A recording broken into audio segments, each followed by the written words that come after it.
Hi everyone, welcome to the Burnt Brass Homestead channel. Please watch this video to the end to know what to do if you have a strong chicken or turkey odor in your house, even when you didn't cook either. So we woke up around 5 a.m. in the morning to a strong smell of turkey baking in the oven. The problem with that is we were not cooking turkey, nor did we cook turkey recently. So we rushed downstairs to check the kitchen. And nothing. Everything was turned off. Then we thought maybe one of the logs somehow had turkey grease or something on it, and it created a smell throughout the house. So we went back to bed, but obviously we could not sleep. So not long after, we were up again searching for the smell.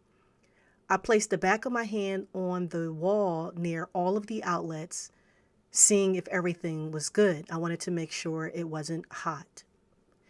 My husband checked the basement, and there was a smell, a very strong smell. However, it no longer smelled like baked turkey. Instead, it smelled like something was burning. So he used a laser thermometer to check the electrical panels to see if any of them were hot, but they were not overheating.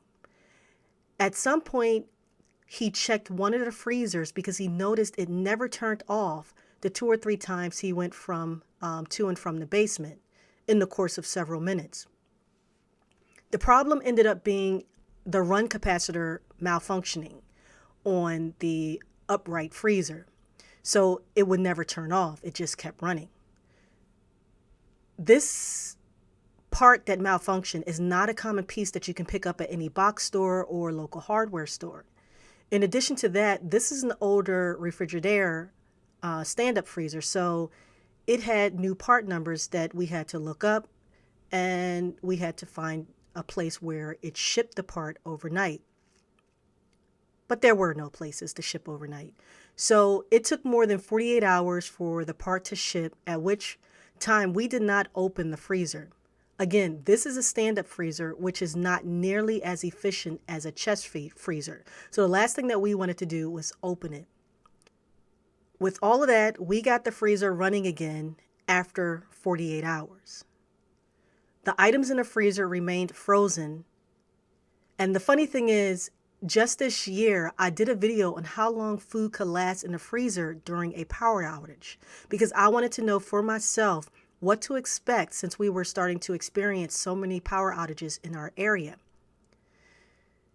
Because of the tests that I performed in that video, and I will link it to this video for you to go back and watch, I knew that the food in the freezer would be safe and frozen for at least 3 days without power.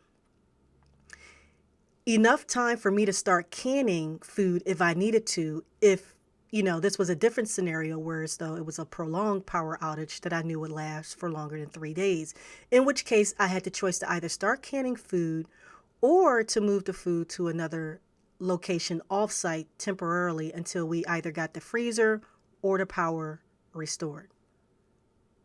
Also, the good news about repairing the upright freezer is that it cost a fraction of the price to repair than to buy a new one.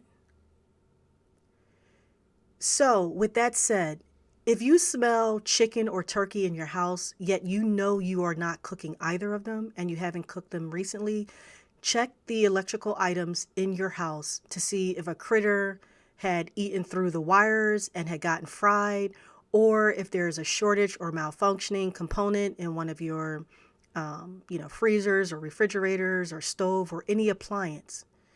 At which point all of these issues would need to be addressed to prevent a bigger issue, such as risk of a fire. I hope that this video proved useful to you guys. Please like, share, and subscribe to help this small channel to grow.